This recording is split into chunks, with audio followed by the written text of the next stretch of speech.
Well, good evening, everyone, and welcome back to another installment of Discovery Live Ask a Scientist. If this is your first time joining me, my name is Ben Gondres, and I'm the Dome Theater Manager at the Fort Collins Museum of Discovery. And it's our pleasure to get to host this program every other week where we bring scientists from our local community to you so that you can ask them your burning science questions. And so this week we have a meteorologist with us, Abigail Stewart, and I'll bring her on in just a moment. But before I do, I did want to mention that these programs are brought to you through your support. And so if you enjoy tonight's program, we do ask that you consider making a gift to the museum. You can do that on our website at fcmod.org/donate. Or if you're watching on Facebook Live, you should see a little donate button down below the video, and you can click on that and make a donation that way. And once again, these gifts do support these programs that we are bringing to you, streaming to you live for free into your own homes. So if you enjoy it, please do consider making a gift. Awesome. Well, as I said before, our guest tonight is a meteorologist, and I'm going to go ahead and bring her onto the program. Welcome to the program, Abigail. Yeah. Hi, nice to be here. Yeah, it's good to have you back again. We've actually had you on the program before. So thank you so much for being willing to come back. Yeah. Awesome. Well, if we could just start out, maybe if you want to just tell us a little bit about yourself, what it is that you study, and how you got to where you are. All right. So my interest in meteorology started really young. So about when I was in middle school, I started learning about storms, and I was initially kind of intimidated by all the severe weather happening around me during the specific summer that I remember. So I would start really paying attention to the local broadcast meteorologists and people on the Weather Channel, and really start to educate myself on the topic, and I found it fascinating. And by high school, I had taught myself how to forecast, and I was dead set on going into a meteorology degree in college, and that's exactly what I did. So I went to the University of Northern Colorado in Greeley, and that's where I got my bachelor's in meteorology. And then after I finished up there, I went on and I got a job here in Fort Collins working as a scientist for an air quality place here in town. So I do a lot of data science with them, and I do a lot of reporting, mainly working with clients on kind of reporting and permitting and all that fun stuff. But while I was in college, because I didn't really know exactly what I wanted to go into, because meteorology is really such a kind of a broad topic. You can do a lot when you get a meteorology degree. So I was a part of like the news station there at the university to try out broadcast. I also tutored to see if I wanted to maybe get some higher education and be a professor. And pretty much every opportunity that came my way in college to try out, I would try. And I even ended up getting an internship with the Colorado Climate Center here in town. And that's kind of where I picked up my love of data science in relation to meteorology. And yeah, that kind of led me to where I am now. Excellent. Yeah, that sounds like such a fun path that you took, kind of trying everything that you could get your hands on, just to see where you could fit. That's awesome. Well, Abigail, you mentioned there are a lot of different, I guess, facets of meteorology. Could you give us kind of just a general definition of what meteorology is, and kind of generally what meteorologists are studying? Right. So meteorology is just basically the study of the weather and how it changes over time. So a meteorologist can use those skills in a variety of settings. So you can go work for the government at NOAA, becoming a forecaster, applying your skills that way, or you can also go into private sector, also giving out forecasts, or doing stuff similar to what I do, watch over weather stations that are maintained privately for air quality purposes. And you can also go into broadcast, which is a very popular thing to think of when you think of meteorology. Or you could take your skills and go into climatology, data science, environmental science. So there are a lot of different ways to branch out. some being actually going into the workforce, some being going into higher education after you've received your degree. But yeah, there's a lot of different ways to use that. Yeah. Wow. It sounds like a really exciting field, for It sure. is, yeah. Awesome. Well, I think when people think of meteorologists, they most often probably think about the broadcast, the weatherman. And I think most people associate that with inaccurate forecasts and blaming the weatherman for the bad weather. What is it that makes it seem like meteorologists might be wrong all of the time? And is that even true? Right. So our models, well, to start out with, so the way Hmm. that meteorologists predict the weather is so they have to use computer models, and there are a variety of different kinds you can use.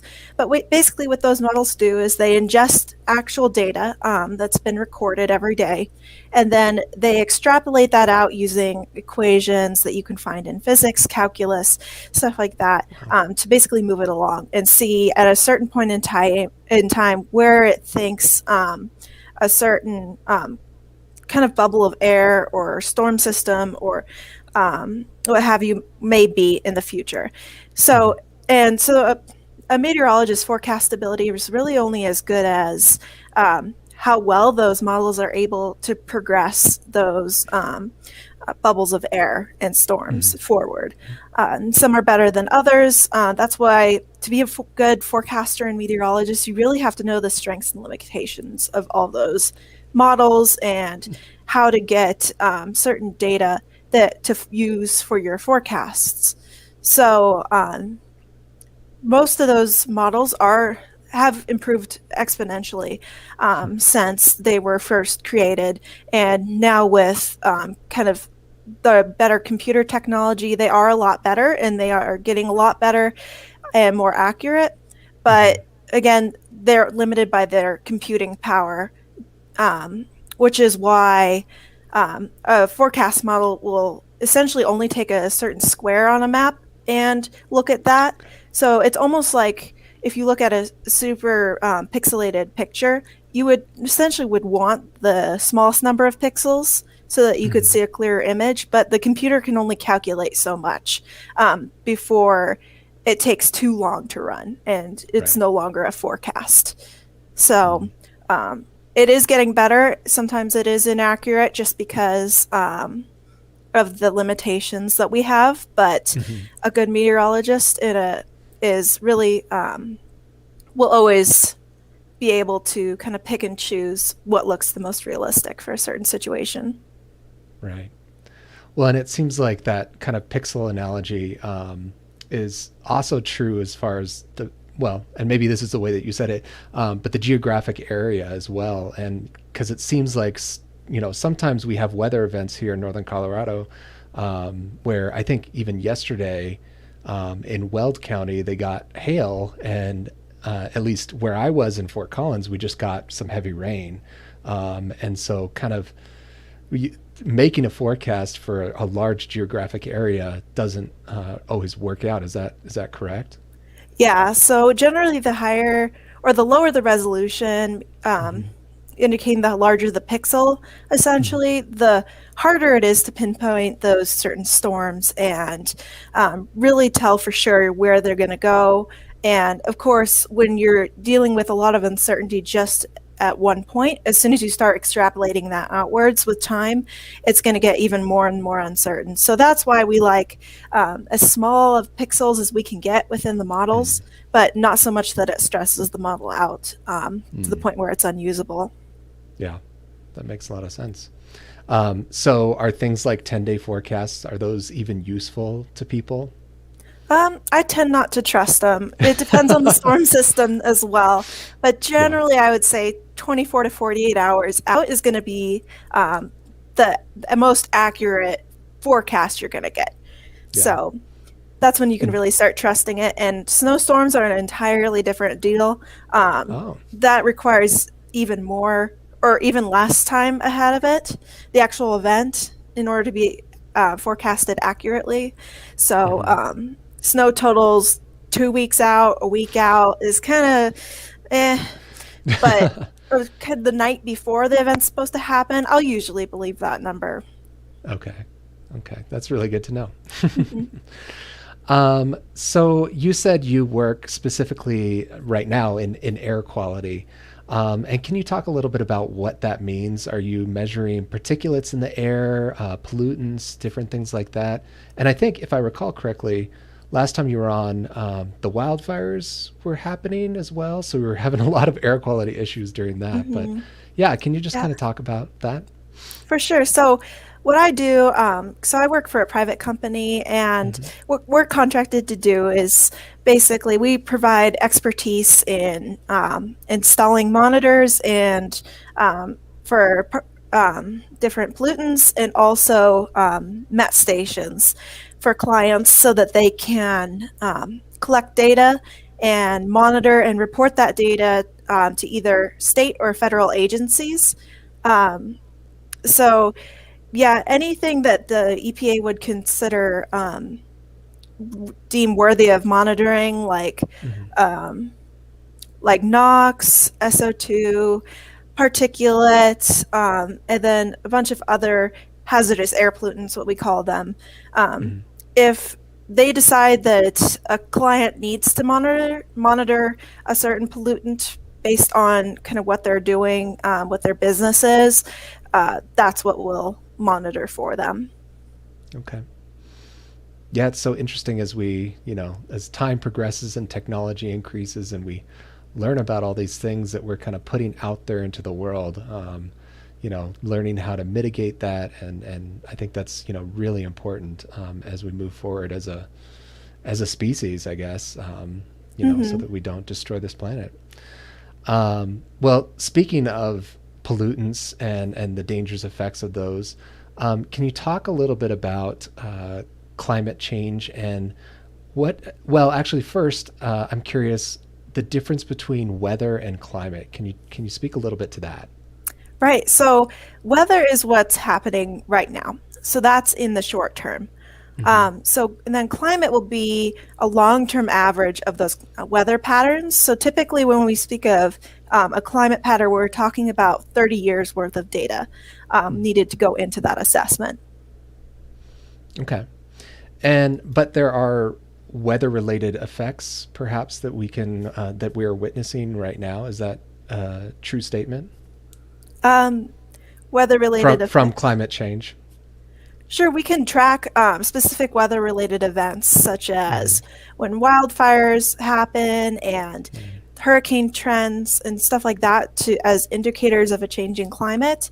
Hmm. Um, and again, we want to track those long term in order to Right. make a climate assessment on kind of the trends as they head into the future um, for climate and weather. Hmm. Hmm. Excellent. Um, yeah. So, well, I guess, are there any noticeable changes in weather patterns in the past few years, say? Like here in Fort Collins, or Yeah. right, yeah.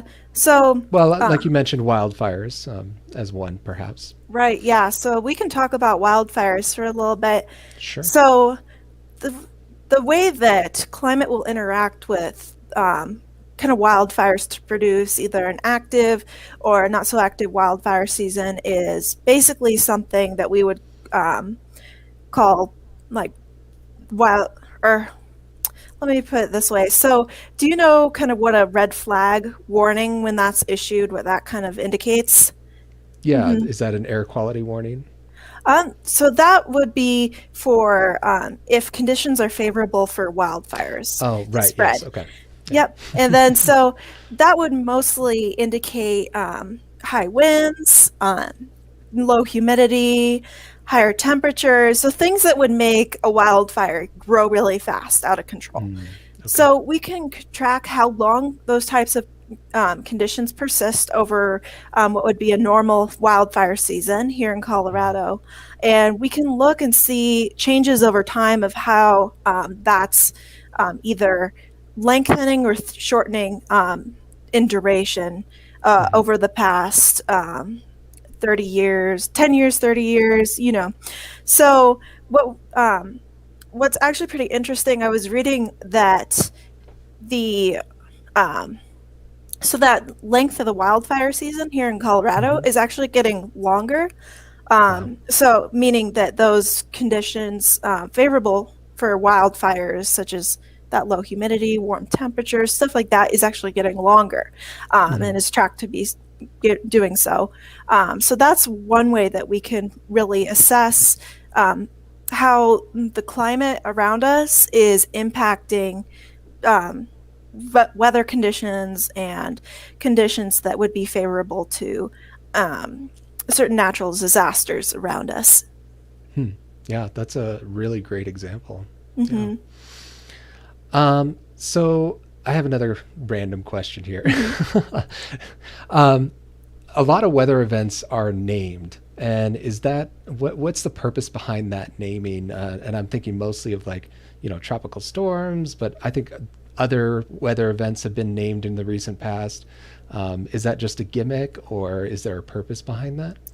Well, I know it is standard procedure to name things like hurricanes, Hmm.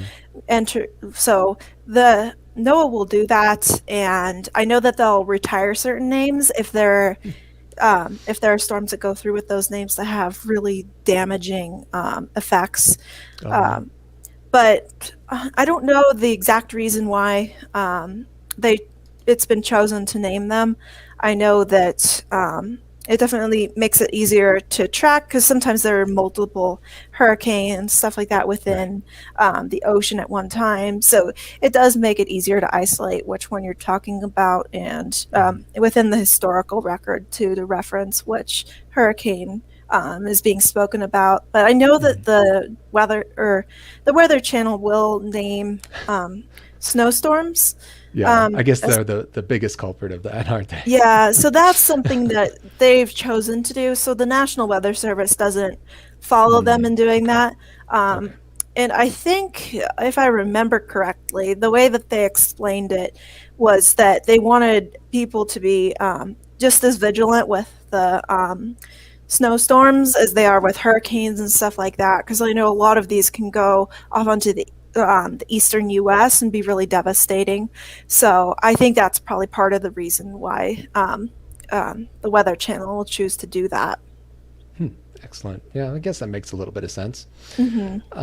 Cool. Well, we've got an audience question here, and I think this was related to our previous discussion around wildfires and climate change. But Lynn would like to know, it seems that our growing season has also changed, gotten shorter over the last 20 years. Would you say that that's true? And is that due to climate change as well? I actually don't know about that.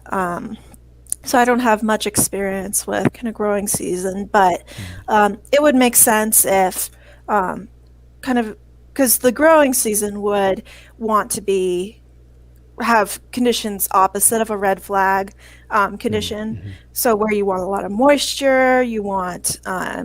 essentially good conditions to grow instead of for yeah, Yeah. wildfires to pop up. So if we're seeing more of the red flag conditions, it would make sense that on the other hand, we would see less of the growing conditions favorable to Right. plants. Yeah. Yeah. I think that makes sense. Hmm. What is the craziest weather event that you have gotten to witness? I think probably the craziest one that I'm old enough to remember would be oh gosh, was that the summer of 2019 or 2018? There was a big hailstorm that went through kind of Mm. Fort Collins, kind of southern Fort Collins, and Yeah. actually ended up hitting my house, which was kind of scary for my family, but I definitely enjoyed it because my favorite weather is actually hail. I love it so much. And I don't know why. It's just so fascinating to me. It is. And just to see, well, it came down, I think it started at like 9 p.m. That evening.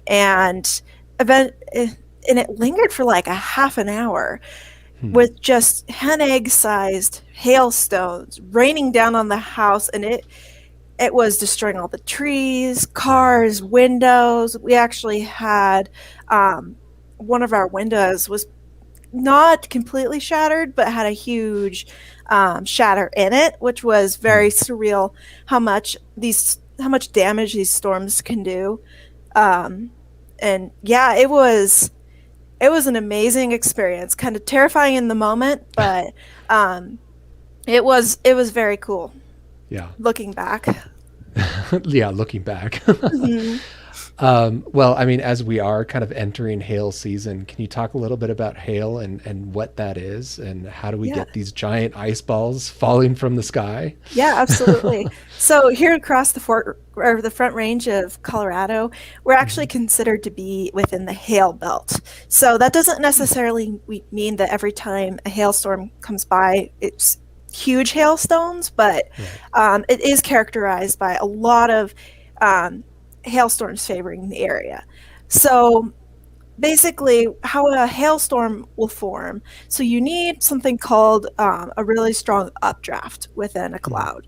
And that's what keeps all of the rain and ice particles suspended within the cloud. And it can also be, if you have a strong enough updraft, it can be responsible for spawning or helping spawn tornadoes, stuff like that. Which is why if you see a very strong hailstorm, always be vigilant and watching your radio, your phone, just to make sure that there's not additional severe weather in the area that you need to be concerned about.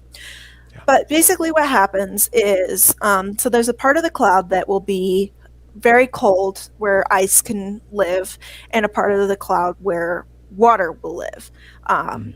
within the updraft. And then, of course, the downdraft is then the antithesis of that. And within that, so everything's trying to fall out. And if it gets caught up in that updraft, it will actually be lofted back up into the cloud. And if you do that enough times to something that's frozen, like a small hailstone, it'll accumulate a bunch of ice layers around it, which is why when you cut open a hailstone, you see those rings. Hmm. Um, it'll do that until the updraft can no longer support it and it'll fall out of the cloud. And Wow. then that's when you'll get the hail. Um, so, yeah. Wow.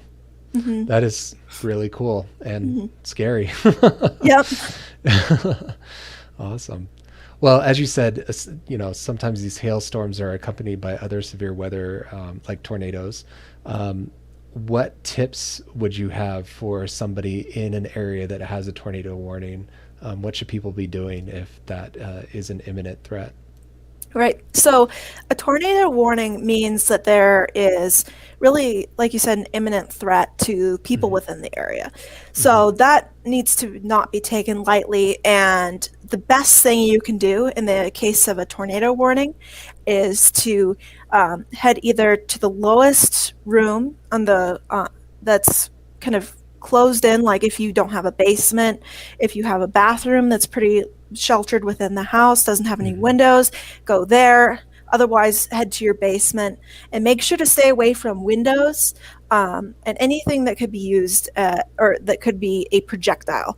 Hmm. Um, lofted by the tornado, because that is essentially what is most lethal within a tornadic storm is not the tornado itself, but the debris that gets thrown.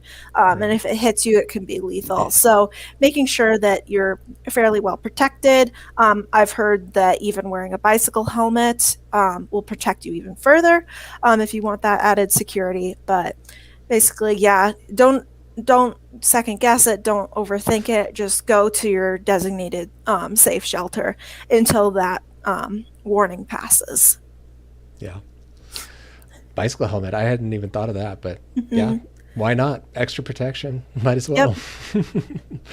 well. So obviously, this is not something that anyone should go out and do. But have you ever had the chance to chase a storm? I have, yes. Have you? Hmm. Yeah, and What I was would that like? definitely.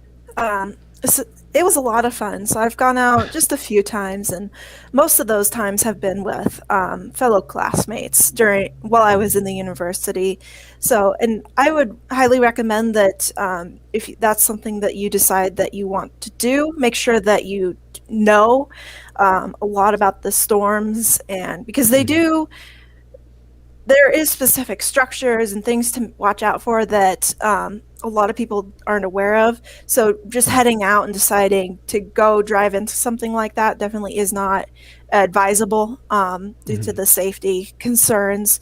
But yeah, when I used to go out, my first trip out, we actually saw two tornadoes in, I think it was Wiggins, Hmm. Colorado.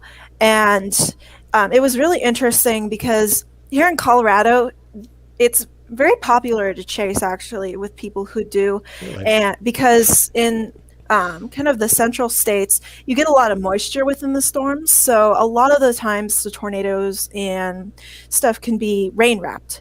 So you Okay. don't actually get to see the tornado, and it can be exponentially more dangerous when you can't actually see what you're dealing with due to a sheet of Hmm. rain.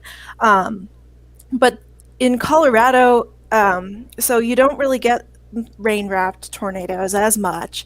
And also, sometimes they don't form a funnel either because it's Okay. actually too dry. So, what we saw was mostly just a spinning top basically in the cloud Hmm. and a debris ring on the ground. So, Wow. no funnel, just kind of that. And it was really interesting to see something very unique to Colorado, too. Yeah.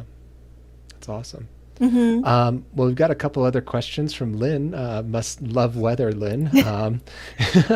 So she would like to know if you can talk about bomb cyclones a little bit. Do you have any Sure. knowledge of bomb cyclones? All right. So, and I know Colorado actually did have a bomb cyclone that went through. Hmm. I think it was 2019, but basically they're very common on the East Coast. And to classify as a bomb cyclone, the center of pressure within that low pressure system, Hmm. within the center of that cyclone, needs to drop by a certain amount over time, over a short amount of time, in order to be classified as a bomb cyclone. Okay. And I don't remember the specific number because it's been a while, but that's the basic gist of how to classify it. And I know that when we experienced that bomb cyclone a couple years ago, the main threats from that were snow and blizzard conditions because um, here's a little fact about wind. So wind is actually created by, so the atmosphere wants to be in equilibrium all the Hmm. time, right? So a low pressure center and a high pressure center will be out of balance for that. So what it tries to do is move all of the high pressure air into the low pressure to try and be more equal. And Right. that's why you'll get a lot of really high winds surrounding a really low center of low pressure. And that's exactly what we saw was a lot of wind surrounding that low pressure system. Hmm. And of course, that can create really bad conditions that I know can strand people Hmm. and can create just blizzard like, very difficult travel conditions, which was the main threat with that system. Hmm. Wow. It's also fascinating just getting to learn how these different things happen. We go outside and we experience weather but, and especially wind, but, knowing exactly that it's, the atmosphere trying to come to an equilibrium. Yeah, that's just so fascinating. Yeah. Well, Lynn would also like to know, will we start seeing more tornadoes in places we haven't normally seen them in the past? Are you guys seeing any patterns like that? I know there's a big debate out there about that because, on one hand, it would make sense that as climate kind of shifts around and changes over time, we would see more favorability for those types of storms. And Hmm. on the other hand, you need a actual person to report a tornado for it to consider to happen. Hmm. Okay. So is that kind of change a result of these tornadoes are going into newly populated areas? They've Hmm. always been there, and then the people come, or is it that the people are there and now tornadoes are coming? Hmm. Um, and so either way, it is. Yeah, I would say yeah, it's possible that we see more tornadoes, but yeah, there's a lot of interesting literature about that, about the kind of debate on what has more of an impact on that type of observation. Right. Yeah. I mean, the findings are only as good as the data. So if we didn't have the Mhm. data, then we don't Yeah. can't really make a pattern. Hmm. But maybe yeah. I think I did read though about hurricanes popping up where they didn't used to. Do you know anything about that, or am I Um, remembering something weird? I don't know, but I did happen to Okay. look at the hurricane forecast for this year, and it does look like Uh, they're anticipating a more active than usual season. okay. So yeah, that's what I do know. Yeah. Awesome. Well, Abigail, it's been a lot of fun talking to you. I think we're about at a wrap up time, but I did want to give you one more question, and that is just what tips would you have? What tips would you give a current student, like say a high school student or a middle school student, that might be interested in meteorology or like you, just fascinated with weather? Um, yeah, what tips would you give them to get into this field? Yeah, absolutely. So I would basically just say that a lot of meteorology can be self-taught. So don't wait until college to really start investigating the subject. Hmm. Watch Weather Channel, look at forecast models online, stuff like that. And definitely while you're in high school, I would say really focus on your math and physics Hmm. and stuff like that because it will be very useful to you when you enter college. Because meteorology actually is a very math based kind of subject. Hmm. And I would not let that discourage you, but definitely take the time to learn it because it will get easier with time um, as you choose to commit yourself to it. And also, just realize there are so many things you can do with the degree. So don't be afraid to really go out and try and see, like, well, if you've never thought of doing broadcasts, but an opportunity comes up to where you can try it out, go for it. 100%. Even if it isn't your thing in the end, at least you can say you tried it. Right. Um, and yeah, just it's a great field to be in and with a lot of opportunity. It'll take a little bit of work, but once you've got that degree, it'll be all worth it, and you have just your whole life ahead of you. So Yeah. Awesome. Well, thank you so much. That was amazing advice. And mhm. thank you for spending the time with us and answering some questions. Yeah, It's been a pleasure. absolutely. Yeah, Yeah, thank you for having me on. of course. All right. Well, enjoy the rest of your evening. Thank you. You too. Thank Thank you. And for everyone else out there watching, thank you so much for joining us once again for Discovery Live Ask a Scientist. And again, if you enjoyed tonight's program, we do require your support to continue to bring these types of programs to you for free in your homes. So if you enjoyed it, please consider making a gift. You can do that at fcmod.org/donate or click on the little donate button if you're watching on Facebook Live that should be right down below the video. Thank you again for joining us, and be sure to tune in next time for Discovery Live. Have a great night, everyone.